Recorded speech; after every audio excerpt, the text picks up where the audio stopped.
देखिए, मांझी जी फ्रीलांसर है, तो मांझी जी के बारे में हमें इतना ही कहा, बीजेपी है घटक दल, तो भारतीय जनता पार्टी नज़रिया साफ करे। चूँकि मांझी जी सबरी के राम की चर्चा नहीं करते, राम की परिकल्पना को ही नकारते थे। अब तो भाजपा के सहयोगी हैं, तो सनातनी राष्ट्र बनाना है, सनातन धर्म की रक्षा शराब पिला करके करना है। क्या भारतीय जनता पार्टी जीतन राम मांझी के बयान से सहमत है? ये भाजपा स्पष्ट करे। दूसरा, और उनका एक और बयान आया है कि वो पूजा पाठ में जीतन राम मांझी जी अब तो भगवान राम को ही नकारते थे।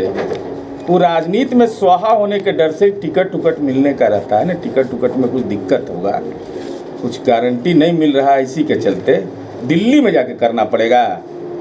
अरे भाई, इतना मंदिर का घेराबंदी हम ही ना बिहार में कराए हैं।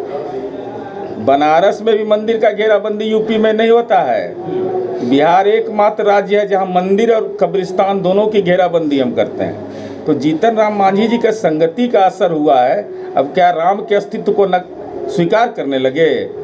सबरी को स्वीकार कर रहे कि नहीं, यह भी बता दें।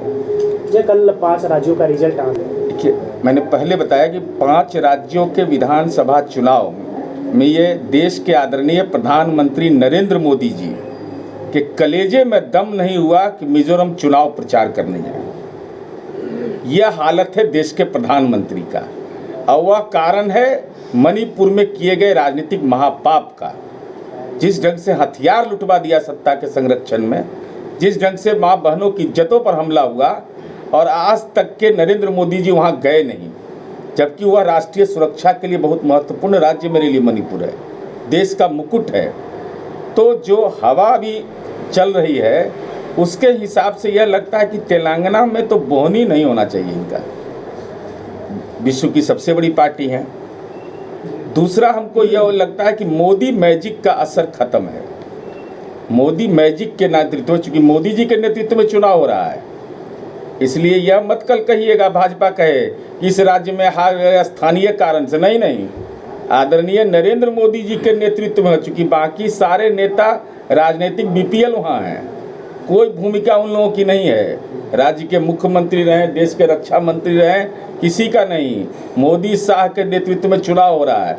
तो हमारी समझ है मोदी मैजिक खत्म है। 5 राज्यों के चुनाव परिणाम आने के बाद देश की सियासत में यह संविधान विरोधी जो सरकार है, हर वर्ग को जिसने छलने का काम किया है, तो इंडिया गठबंधन के लिए वो सकारात्मक होगा, किसी को नहीं लगाया गया। देखिए, यह कोई बिहार अलग राज्य नहीं है। इसके लिए तो कम से कम बधाई दे दीजिए कि 1,20,000 शिक्षकों की हम बहाली किए।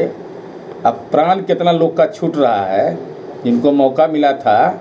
यह जानकर आपको आश्चर्य होगा कि प्राइमरी एजुकेशन में शिक्षक छात्र अनुपात में हम देश में सबसे आगे हैं।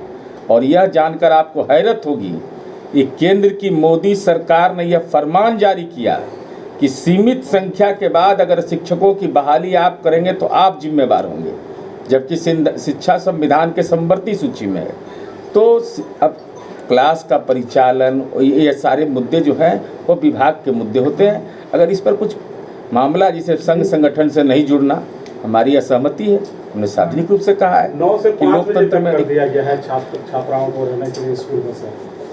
अरे यह भी तो आया है कि बेटी को अब साइकिल के बाद स्कूटी भी देंगे। आज ही हम देख रहे थे न्यूज में।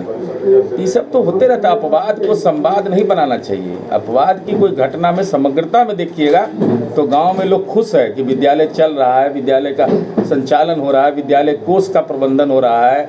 ये सब के लिए भी तो कम से कम राम मनोहर लोहिया जी का एक कथन था सर, इससे जो है अगर